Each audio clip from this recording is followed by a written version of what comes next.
How would Moana look like if she were the ocean, or Te Fiti, or Te Ka? Well, that's exactly what we're going to find out in today's video. Welcome back, everyone. I really think you're going to love this series. I want to start off with Te Fiti, but with this series, what I really want to achieve is all the different protagonists and antagonists in one amalgamated piece.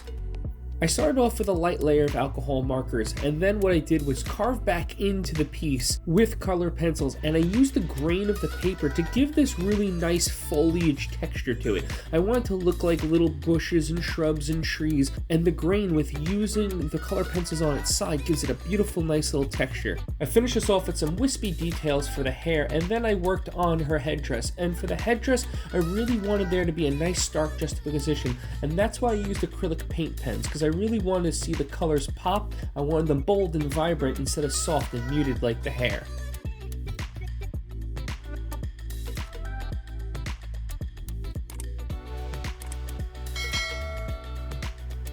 Next up is the ocean, and one of the really great things that I love about this style is how soft it all came out.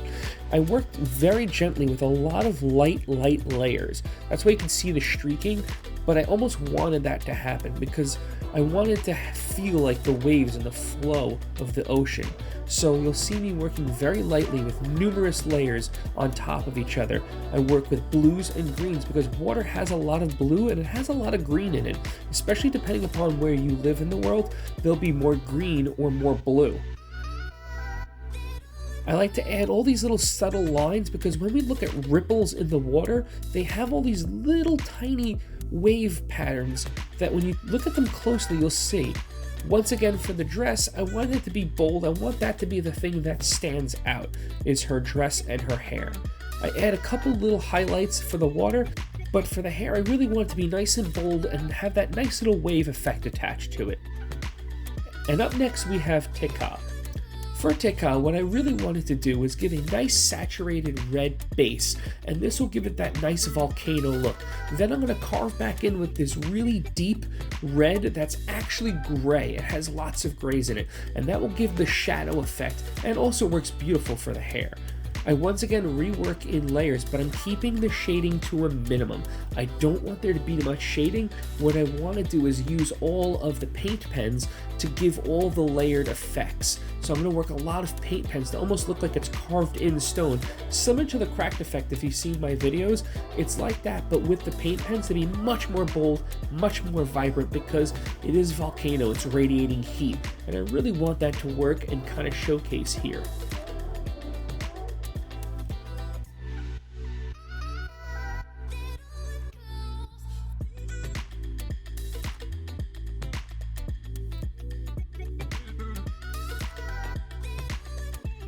Last up is realistic. Now, I didn't go with a stereotypical realism.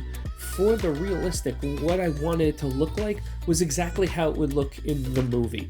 Because I feel like if I made it a realistic eye, you'd have one eye that looks like a human eye, and then you'd have another eye next to Te Fiti that would look like a cartoon eye, and I think it would just throw the entire cohesion of the piece way off. It would look a little funky and a little disjointed, so I really wanted to just make it look as close to the cartoon as I could.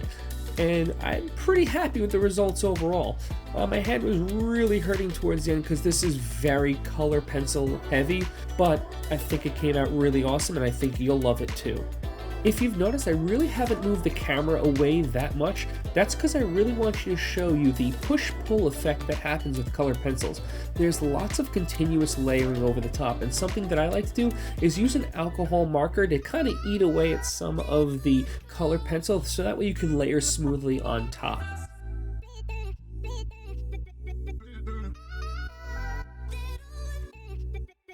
As we wrap things up with this highly rendered eyeball, let me know which side you guys think was best in the comments. Personally, my favorite was the ocean, but that's just because I love drawing and painting water.